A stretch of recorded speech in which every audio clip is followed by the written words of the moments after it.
ഒരാൾക്ക് ജീവിക്കാൻ എത്ര സ്വത്ത് വേണോടാ? 100 കോടിയോ 10,000 കോടിയോ? നീ എങ്ങനെ ജീവിക്കും? എത്ര കോടി ഉണ്ടെങ്കിലും അത് നിനക്ക് വാരി തിന്നാൻ പറ്റുമോ?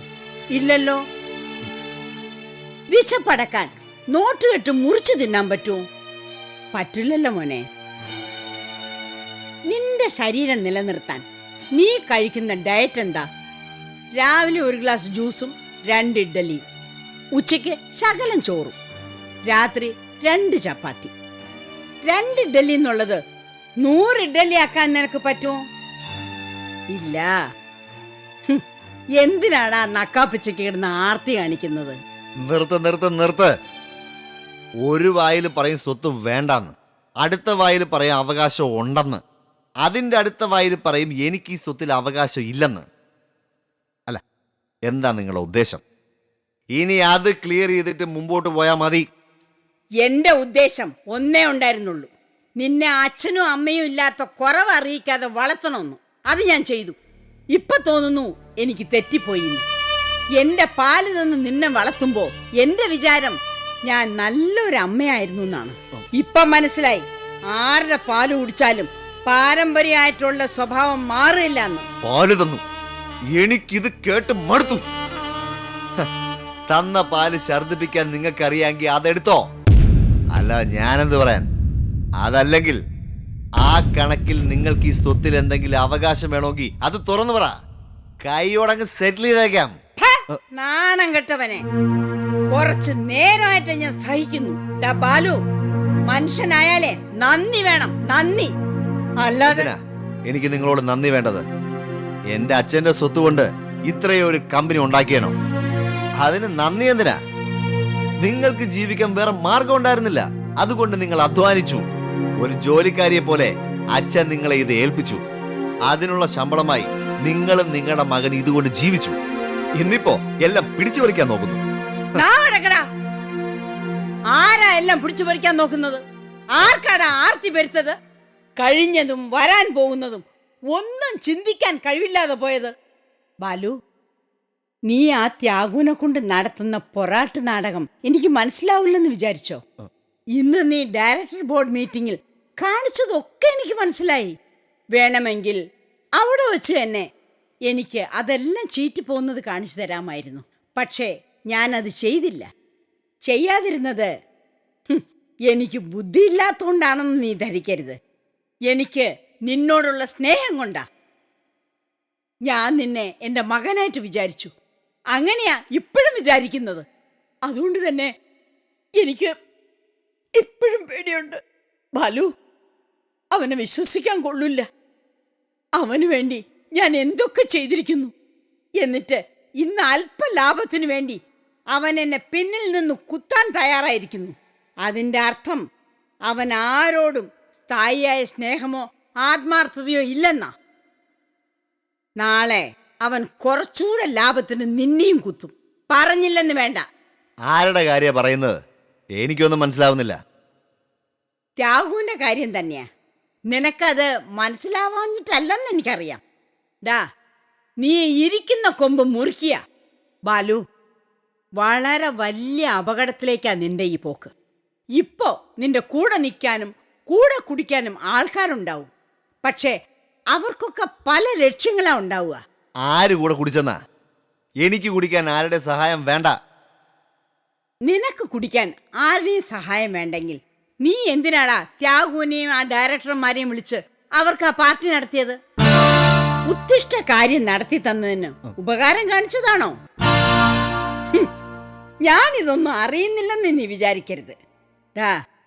നിന്റെ ഒരു കയ്യോ കാലോ അനങ്ങിയാൽ ഞാനതറിയും. ജോയിന്റ് MD എന്നെ ഒഴിവാക്കാൻ ഇത്രയ്ക്ക് വലിയ പാടുണ്ടായിരുന്നോടാ? ഒരു വാക്ക് പറഞ്ഞാ പോരെ? അമ്മേ, എനിക്ക് ഈ സ്വത്തിനോടുള്ള ആർത്തിയൊക്കെ സഹിക്കാൻ വയ്യ. എനിക്ക് ഇതൊക്കെ വേണമെന്ന് നീ എന്നോട് ചോദിക്ക്, ഞാൻ തരാം. എന്തിനാടാ അതിന് ഈ വളഞ്ഞ വഴിയൊക്കെ? എന്നാ ഞാനിത് കൈയെടുത്ത് കുമ്പിട്ട് ചോദിക്കുക, അമ്മ തായേ, എന്റെ ഉയിരെടുക്കാതെ എനിക്ക് അവകാശപ്പെട്ട എല്ലാം തന്നിട്ട് നിങ്ങളുടെ പൊട്ട മോനെയും കൊണ്ടൊന്ന് ഇറങ്ങിപ്പോ. നിന്നയോടെ പറഞ്ഞാൽ ഞാൻ പോകില്ല. പോകാം, ഇതിന്റെ രണ്ടിലൊന്ന് അറിഞ്ഞിട്ട് അതുവരെ ഞാൻ ഇവിടെ പിടിച്ചു നിൽക്കുക തന്നെ ചെയ്യും. അപ്പൊ എനിക്ക് തൊഴിച്ച് പുറത്താക്കേണ്ടി വരും. അതെന്നെ കൊണ്ട് ചെയ്യിപ്പിക്കരുത്. പുറത്താക്കടാ ചുണയുണ്ടെങ്കിൽ. ഒന്നും ഇല്ലായ്മയിൽ നിന്നും ഈ കണ്ടതൊക്കെ ഉണ്ടാക്കി തന്നില്ലേ ഞാൻ. തൊഴിക്കണം, നീ എന്നെ തൊഴിക്കണം. അത് തന്നെ ഒന്ന് കാണട്ടെ. എന്റെ മകൻ എത്ര വളർന്നെന്നും എന്തൊക്കെ അവനെ കൊണ്ട് ചെയ്യാൻ കഴിയുമെന്ന് ഞാനൊന്ന് മനസ്സിലാക്കട്ടെ. തൊഴിക്കടാ, നന്ദി കേട്ടവനെ തൊഴിക്കടാ.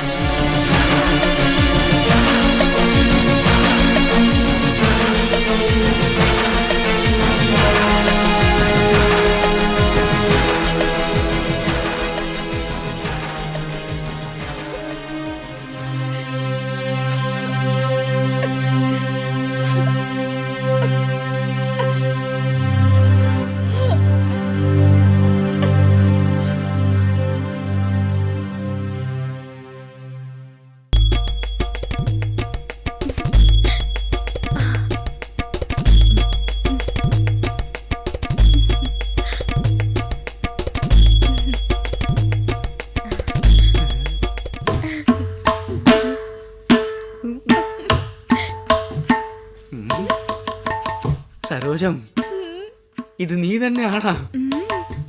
കണ്ടിട്ട് എന്ത് തോന്നുന്നു? അയ്യേ, എന്തോന്ന് വൃത്തിയാണടി. ആരടി സരോജം നിന്നെ ഇങ്ങനെ ചെയ്തു വെച്ചത്? ഓ, നിന്റെ മുഖം നേരത്തെ കാണാൻ നല്ല ഭംഗിയായിരുന്നു. വെറുതെ വേണ്ട നീ നോക്കി.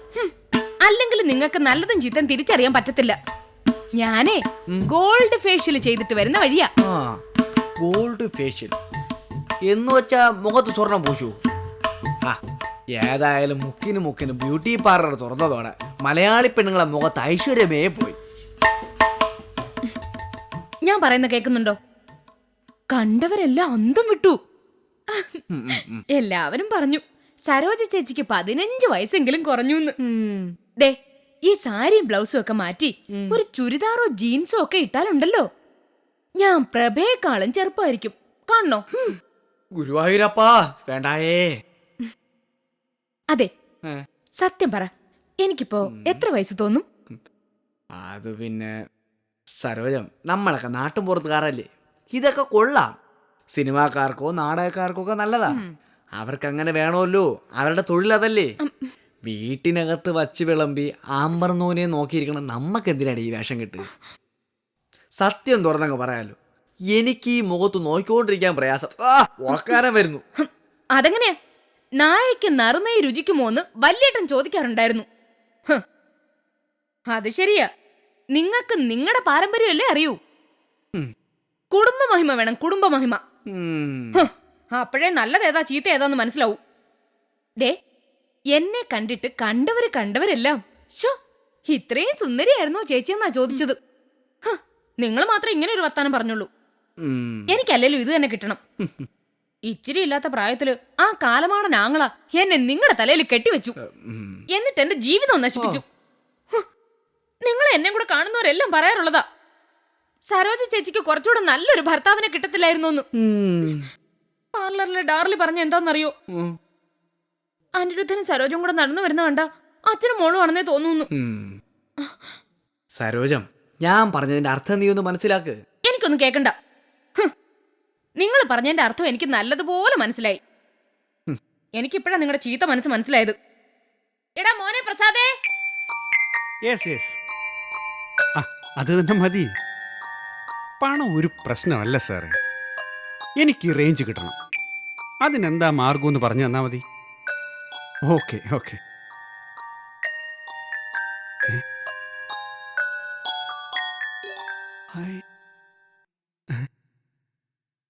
അമ്മ ഹെയർ സ്റ്റൈലൊക്കെ മാറ്റിയോ? ഗുഡ്.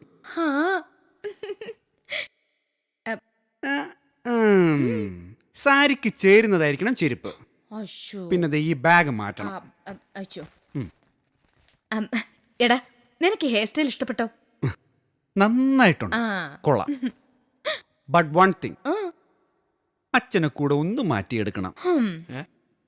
സഫാരി സൂട്ട് തയ്പ്പിച്ചാ മതി. എനിക്കാ? അല്ലാതെ ഷർട്ട് ഇൻസെർട്ട് ചെയ്താ അച്ഛന്റെ ഈ ശരീര പ്രകൃതിക്ക് അത് ചേരില്ല. ഞാനാ സൂട്ടാ? എന്റെ പൊന്നുമോനെ, ദേ, അതിന് വേണ്ടതൊക്കെ അമ്മ ചെയ്യും. പറയുന്നത് അച്ഛനങ്ങ് അനുസരിച്ചാ മതി. എന്റെ പൊന്നുമോനെ, എനിക്ക് ഈ മുണ്ടും ഷർട്ടും റബ്ബർ ചെരുപ്പ് മതിയടാ. വയസ്സ് കാലത്ത് എനിക്ക് കോട്ട് സൂട്ടൊന്നും പറ്റത്തില്ല. ഇത്രയും കാലം ഇങ്ങനെ ജീവിച്ച് ഇനിയിപ്പോ ഇങ്ങനെ അങ്ങ് മുന്നോട്ട് പോട്ടടാ. ഷോ, ഈ മനുഷ്യനെല്ലാം തൊലച്ചേ അടങ്ങൂ. ദേ, കാൽ കാച്ചിന് വരുമാനം ഇല്ലാതെ നടന്ന കാലത്ത് മുണ്ടും ഷർട്ടും റബ്ബർ ചെരുപ്പും ഒക്കെ മതിയായിരുന്നു. ആ പക്ഷെ ഇന്ന് സ്ഥിതി മാറി. ഉം. നാട്ടിലെ ഏറ്റവും വലിയ ബാങ്കിന്റെ ഉടമസ്ഥയുടെ ഭർത്താവാ നിങ്ങള്. ആ അതിന്റെ അന്തസ് നിങ്ങൾ കാണിക്കണം. ആ എന്റെ പൊന്നു സരോജം, ഞാൻ ഈ പ്രായത്തിൽ അന്തസ് കാണിക്കാൻ പോയ ആൾക്കാർ ചിരിക്കൂലേടി. നീ ഇന്നാള് പറഞ്ഞതുപോലെ ഷാപ്പിൽ കള്ളൊഴിച്ചു കൊടുത്തുകൊണ്ട് ജീവിതം തുടങ്ങിയവനാ. പിന്നെ ഒരു ഷാപ്പ് നടത്തി. അപ്പോഴും കൈലിമുണ്ടും തലയിൽ കെട്ടുമായിട്ട് നടന്നതാ. ഇന്നിപ്പം വെള്ളമുണ്ടും ഷർട്ടുമായി. അത് മതിയടി. അതിനപ്പുറം കാണിച്ചാ ആൾക്കാരെ കാർക്കിച്ചു തുപ്പും. ഫോ, കൈലി ഉടുത്തിടുന്ന കാലത്തും ആൾക്കാരെന്നെ അനിരുദ്ധം കോൺട്രാക്ടർ എന്ന് എന്നെ വിളിച്ചിരുന്നത്. യ്യോ, എനിക്കിത് കേൾക്കുമ്പോഴാ. എടാ മോനെ, ഇങ്ങേരെ ഒരിക്കലും നന്നാവത്തില്ലടാ. ഉം.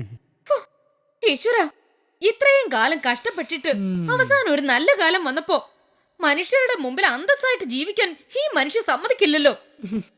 എടാ മോനെ പ്രസാദേ, ഓ ഇങ്ങേര് നമ്മളെ നാണം കെടുത്തൂടാ. അച്ഛൻ എന്ത് വിവരക്കേടായി പറയുന്നത്? ആ പ്രഭയുടെ അച്ഛൻ രാജഗോപാലിനെ നോക്ക്. അങ്ങേരെ അച്ഛനേക്കാൾ കഷ്ടപ്പെട്ടവനല്ലേ? തന്ത ആരെന്ന് പോലും അറിയാതെ വളർന്നവനല്ലേ? എന്നിട്ട് അവസാനം അങ്ങേർക്ക് പൈസ ഉണ്ടായപ്പോഴോ? ഇന്നിപ്പോ അങ്ങേരെ കണ്ട ആരെങ്കിലും പറയോ ആക്രി സാധനങ്ങൾ പറക്കി വിറ്റുകൊണ്ടിരുന്ന തള്ളയുടെ മോനാണെന്ന്? ആ, ചേരിയിൽ വളർന്നു കാണുന്നു. 4ാം ക്ലാസ് പോലും പാസ്സായിട്ടില്ലാത്തവനാ. പക്ഷെ കാശ് വന്നപ്പോ അതിനൊത്ത അയാൾ മാറി. ഉം. ഇന്നിപ്പോ അയാൾ ജീവിക്കുന്ന കണ്ട ഏതോ കൊട്ടാരത്തിൽ ജനിച്ചു വളർന്നയാണെന്നേ പറയൂ. സംസാരത്തിലായാലും പെരുമാറ്റത്തിലായാലും എന്തൊരു അന്തസ്സാ. ആ, ഇംഗ്ലീഷ് പഠിച്ചു, വലിയ ആളുകൾക്കൊപ്പം ഇരിക്കാനും നടക്കാനും പഠിച്ചു. അങ്ങനെ വേണം. അല്ലാതെ ഞാൻ കൊച്ചിലെ മുട്ടയിലെഴിഞ്ഞതാ അതുകൊണ്ട് ജീവിതകാലം മൊത്തം മുട്ടയിലെഴിഞ്ഞോളാം എന്ന് പറയല്ല വേണ്ടത് കേട്ടോ. ഉം, ഹും, അമ്മ ഒരു കാര്യം ചെയ്യും. ഉം. അച്ഛന്റെ നിലപാട് ഇതാണെങ്കിൽ യൂണിയൻ ക്ലബിൽ അമ്മ നേരിട്ട് പോയി മെമ്പർഷിപ്പ് എടുത്താൽ മതി. ആ. അവിടെ ചെന്ന് അച്ഛൻ ഇങ്ങനത്തെ നാണം കെട്ട വർത്താനം പറഞ്ഞാ അത് നമുക്ക് മോശ. ഞാൻ ഇങ്ങനെ പോയാ മതിയോടാ മോനെ? അതോ ഇനി സ്റ്റൈല് കൂട്ടണോ? നോക്കട്ടെ. മതി മതി. അല്ലടാ മോനെ, നിനക്ക് നിർബന്ധമാണെങ്കിൽ നീ ഒരു സൂട്ട് തയ്പ്പിച്ചതാ, ഞാൻ ഇട്ട് നോക്കാം. ഇനിയിപ്പൊ ഞാനായിട്ട് നിങ്ങൾക്ക് നാണക്കേട് വരുത്തിയെന്ന് വേണ്ട. വേണ്ട, ഇപ്പൊ വരുത്തുന്ന നാണക്കേട് തന്നെ ധാരാളം. അമ്മേ, അമ്മ തന്നെ പോയാ മതി. 1 ലക്ഷത്തിന്റെയും 5 ലക്ഷത്തിന്റെയും മെമ്പർഷിപ്പ് ഉണ്ട്. അമ്മ 5 ലക്ഷത്തിന്റെ എടുത്തു. 5 ലക്ഷം? അതെന്തിനാടാ? അതുപോലുള്ള സ്ഥലങ്ങളിലൊക്കെ ചെന്ന് കയറണമെങ്കിലേ ഡെപ്പോസിറ്റ് കൊടുക്കണം. 1 ലക്ഷമോ 5 ലക്ഷമോ. അയ്യോ എടാ മോനെ, 5 ലക്ഷം ഉണ്ടെങ്കിൽ 2 ഷാപ്പ് തുടങ്ങാലോടാ. അത് പണ്ട്. ഓ, ഈ അച്ഛൻ്റെ ഒരു നാണം കെട്ട വർത്താനം. ഷാപ്പല്ല, റേഞ്ചാണ് എൻ്റെ മനസ്സിൽ. രാജഗോപാലിനോടുള്ള കണക്ക് തീർക്കണമല്ലോ എനിക്ക് ഇന്നോ നാളെയോ. റേഞ്ചോ? ഗുരുവായൂരപ്പാ, നന്നായി വരട്ടെ മോനെ. അച്ഛൻ നിന്റെ കൂടെ നിൽക്കാം. നമുക്കിവിടെ രാജപ്പന്റെ കടയിൽ അവിടെ ഒരു ഷാപ്പിടാം. ഞാൻ നോക്കി നടത്തിക്കൊള്ളടാ ഷാപ്പ്. കറി വയ്ക്കാൻ നമ്മളെ ആലിന്റെ തെക്കയിലെ ജാനകയും വിളിക്കാം. അവള് വയ്ക്കുന്ന കാന്താരി ചതച്ചിട്ടുള്ള നെത്തോലി പീരയും കൊടംപുളി ഇട്ട് വെച്ച മത്തിക്കറി ഉണ്ടല്ലോ, ഇറച്ചി കറി. അച്ഛൻ നിർത്തുന്നുണ്ടോ? അമ്മ, ഈ അച്ഛന് ഒന്ന് നന്നാവുന്ന. എടാ, ഞാനൊരു കാര്യം പറയാം. നിന്റെ അച്ഛനെ നന്നാക്കിയിട്ട് ഈ ജന്മത്തിൽ നമുക്കൊരു നല്ല കാര്യം ചെയ്യാൻ പറ്റത്തില്ല. നീ കുറച്ച് കാശ് കൊടുത്ത് ഇങ്ങനെ എങ്ങോട്ടെങ്കിലും പറഞ്ഞേക്കും, അതാ നല്ലത്. ദേ, ഹല്ലലുണ്ടല്ലോ, നമ്മുടെ അന്തസ്സും കളയും അഭിമാനം കളയും. സരോജം, നീ ഇങ്ങനെ കണ്ണിച്ചോരല്ലാതെ സംസാരിക്കലടി. ആ യെസ്, എവിടെ എവിടെ? ഓ ഐ സി. ആ ശരി ശരി. അമ്മേ, മൈക്രോവേവ് കുക്കിങ്ങിന്റെ ക്ലാസ് ഉണ്ടെന്ന്. അമ്മ പോയി അതൊക്കെ പഠിക്കണം. നമ്മൾ ഒരു കാര്യത്തിലും മോശമാവാൻ പാടില്ല. അവിടെ കുക്കിംഗ് നടത്തുന്നൊക്കെ നമുക്ക് തിന്നാൻ തരുമല്ലോ അല്ലേ? ജാത്യാലുള്ള തൂത്താ പോവോ? ഞാൻ പോവാ. ആ മോനെ, ഏത് സാരി ഉടുക്കണം? പട്ടുസാരി മതിയോ? അമ്മ ഇങ്ങനെ അച്ഛനെ പോലെ തുടങ്ങരുത് കേട്ടോ. പട്ടുസാരി തന്നെ വേണം. ഈ ചൂടുകാലത്തോ? അച്ഛാ, പണക്കാർക്ക് ചൂടൊന്നൊന്നില്ല. അവർക്ക് എപ്പോഴും തണുപ്പ് തന്നെ. അവർക്ക് വീട്ടിൽ എ സി, കാറിൽ എ സി, പോകുന്ന ഓഫീസിൽ എ സി. പിന്നെന്താ? ദേ, അമ്മ ഏറ്റവും നല്ല സാരി തന്നെ കൊടുക്കണം. ഒന്നിനും ഒരു കുറവ് വരുത്തരുത്. വണ്ടി ഞാൻ ഇങ്ങോട്ട് അയക്കാം. ദേ പിന്നെ അവിടെ ചെന്ന് എല്ലാം അറിയുന്ന പോലെ അങ്ങ് പെരുമാറണം. ഓ ഏറ്റു മോനെ, ഞാൻ ദാ ഇപ്പൊ തന്നെ റെഡിയാവാം. നിക്കുന്നുണ്ടല്ലേ? ശ്ശോ, എന്തോ. ഹ, എടാ പ്രസാദ, അപ്പൊ അച്ഛൻ എന്തേറോടാ? ആ നമ്മുടെ ആലിന്റെ തെക്കിലെ ജാനകിയില്ലേ, അവളെ വിളിച്ചുകൊണ്ട് വന്ന് നല്ല മത്തിക്കറി ഉണ്ടാക്കി ഞണ്ണ് വേഷപ്പടങ്ങട്ടെ. നിന്റെ തള്ള സമ്മതിക്കൂ? സമ്മതിക്കും. അങ്ങനെയെങ്കിലും ഒഴിയുമല്ലോ.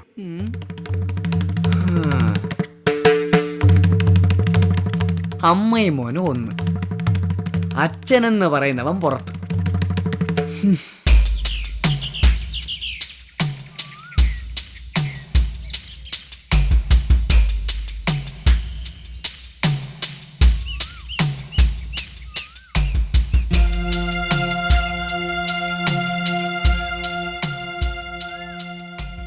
പഴയ മരങ്ങൾ കുറേയുണ്ട്, ഒക്കെ വെട്ടിവിക്കണം. എന്നിട്ട് പുതിയ തൈകൾ നടണം. ഈ ഭാഗത്ത് മരങ്ങൾക്കൊന്നും ഒരു ആരോഗ്യവും ഇല്ല. ഇതൊക്കെ വെട്ടിയിട്ട് വേറെന്തെങ്കിലും പ്ലാൻ ചെയ്യണം. അതെ, ഇപ്പൊ തൽക്കാലം വേറൊന്നും പ്ലാൻ ചെയ്യുന്നില്ല. അങ്ങനെ വല്ലതും പ്ലാൻ ചെയ്യണേ നീയും നിന്റെ ഭർത്താവും കൂടെ സ്വന്തമായിട്ട് തോട്ടം വാങ്ങിച്ച് പ്ലാൻ ചെയ്തോ? അല്ല പിന്നെ. ഓ, തോട്ടം അമ്മയുടേതാണല്ലോ. അത് ഞാനങ്ങ് മറന്നുപോയി. അമ്മ പിന്നെ റബ്ബർ തോട്ടം നടത്തി വലിയ പരിചയമുള്ള ആളുമാണല്ലോ. ഒരു കാര്യം ചെയ്യേ, കുറെ കാശിങ്ങത്താ. ഞാൻ ആകെയുള്ള മോളല്ലേ, സ്വന്തമായിട്ടൊരു തോട്ടം ഞാനും വാങ്ങിക്കാം. ആ, നീ എന്തിനാ കോമളം വെറുതെ നിന്റെ അമ്മയോട് വഴക്കിന് പോകുന്നത്? നമ്മളിപ്പോൾ തോട്ടം കാണാൻ വന്നതല്ലേ. ഈ തോട്ടം നിന്റെ വല്യമ്മാമ വാങ്ങിച്ച കാലത്ത് ഞാൻ ഇതുവഴി പോയിട്ടുണ്ട്. അന്നിങ്ങോട്ട് എത്തി നോക്കാൻ പോലും എനിക്ക് പേടിയായിരുന്നു. അങ്ങേരുടെ വായിരിക്കുന്ന കേൾക്കാൻ ആർക്ക് പറ്റും? ആ, ഏതായാലും ചത്ത് തലയ്ക്ക് മുകളിലായി. അന്ന് ഞാൻ എത്തി നോക്കാൻ പേടിച്ച തോട്ടം ഇന്ന് എനിക്ക് സ്വന്തമായി. അതാ മോളെ ദൈവം ഉണ്ടെന്ന് പറയുന്നത്. ആരുടെ സ്വന്തമായെന്ന് അമ്മാവൻ പറഞ്ഞേ? അമ്മാവൻ്റെയോ അതോ അമ്മായിയുടെയോ? രണ്ടും ഒന്നല്ലേടേ, ഇവളെന്റെ ഭാര്യയല്ലേ. ഭാര്യയാണ്. ഭാര്യ അമ്മാവൻ്റെതാണെങ്കിലും തോട്ടം അമ്മായിയുടേതാണല്ലോ. അമ്മായിക്കാണെങ്കിൽ ഈ തോട്ടം കിട്ടിയത് പിന്നെ വല്ലാത്തൊരു മാറ്റമുണ്ട്. സുനിലെ, നിന്നോട് അഭിപ്രായം ചോദിച്ചില്ല. അല്ല, ഞാൻ റിട്ടയർഡ് ചെയ്തല്ലോ. ഇനിയിപ്പോ രാവിലെ ഇവിടെ ഒന്ന് തോട്ടമൊക്കെ നോക്കാൻ എനിക്ക് നല്ല സൗകര്യം. ദേ, ഞാനൊരു കാര്യം പറയാം. എന്റെ തോട്ടം ഞാൻ നോക്കിക്കോളാം. അതിനെനിക്ക് ആരുടെ ഔദാര്യം വേണ്ട. ഈ തോട്ടം ഞങ്ങളുടെ കുടുംബസ്വത്താ. എന്റെ ജാതകത്തിലുണ്ട് ഞാനൊരു ബിസിനസ്സുകാരിയാവുമെന്ന്. ഇപ്പോഴാ അതിന് സമയം എത്തിയത്. അതെന്ത് വർത്തമാനല്ലേ ലളിത ഈ പറയുന്നത്? ആ, ഇതാണ് അർഹിക്കാത്ത പണം കയ്യിൽ വന്നു ചേരുമ്പോഴുള്ള വർത്താനം. അമ്മായി ഇപ്പൊ അങ്ങ് കൊമ്പത്താ. ഭർത്താവിനെയും പരിചയമില്ല, മകളെയും പരിചയമില്ല. അണ്ട കാണാത്തവൻ അണ്ട കണ്ടപ്പോ അണ്ട കണ്ടയൊക്കെ ദേവലോകം. മിണ്ടാതിരിക്കടാ. ഒരന്തസ്സില്ലല്ലോടി കോമള നിന്റെ ഭർത്താവിന്. ചോ, നാണക്കേട്. ഇങ്ങനെയൊക്കെ ഇവിടെ നിന്ന് പറഞ്ഞ വല്ല പണിക്കാരും കേൾക്കുന്നെങ്കിലും വിചാരിക്കണ്ടേ? അതെ, ഇന്ന് വന്നു, തോട്ടം കണ്ടു, മതി. ഇനി മുതൽ ആരും ഇങ്ങോട്ട് കെട്ടിക്കയറണ്ട. ഇവിടുത്തെ കാര്യങ്ങളെ ഞാൻ നോക്കിക്കോളാം. തോട്ടം എന്റേതാണെങ്കിൽ അത് നോക്കി നടത്താനും ഞാൻ മതി.